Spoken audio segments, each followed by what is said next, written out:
সকালবেলার ধনীরে তুই সন্ধ্যাবেলার ফকির, আজকে মরলে কালকে 2 দিন। আমি মানিক মেয়ে আগে কিভাবে দিনকাল পার করতাম। আমরা একটা সময় একবেলা খাইলে 2 বেলা খাইতে পারতাম না। আমার বাবা আগে তাঁতের কাজ করত, দিন আনতো দিন খাইতাম। খুব কষ্টে আমাদের জীবনকাল পার হইতো। তো এক পর্যায়ে আমার বাবা চিন্তা ভাবনা করা শুরু করলো যে ঋণ করে প্রবাসে চলে যায়। যেই কথা সেই কাজ।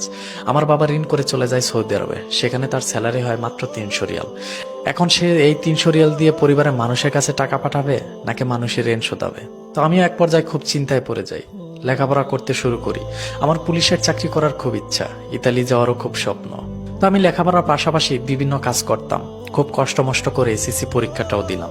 এসএসসি পরীক্ষা দেওয়ার পর ইন্টারেও ভর্তি হলাম, ইয়ার চেঞ্জ পরীক্ষাও দিলাম। কিন্তু ইন্টার পরীক্ষা দেওয়ার সময় আমার কাছে আর টাকা নাই।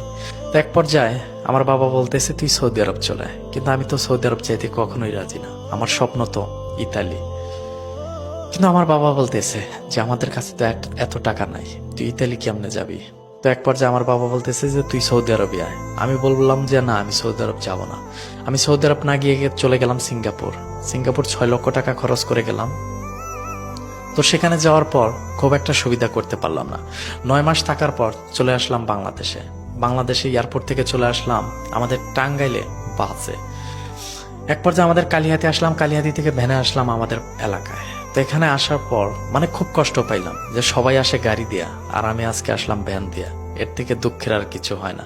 তো এক পর্যায়ে 3 লক্ষ টাকা শোধাইতে পারছি, আর 3 লক্ষ আমায় ধুইয়া যাস না রে বেঈমান খোদারি কসম, তোরে ছাড়া এই পাগলের হইব রে মরণ।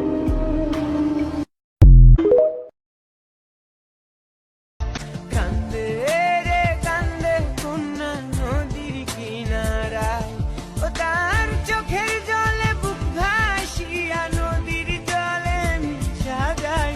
কান্দে রে কান্দে চইলা গেল ভাঙ্গা দিল পীড়িতের বন্ধন, কেউ নাই আমার কেউ মুছে না দুই চোখের কান্দ।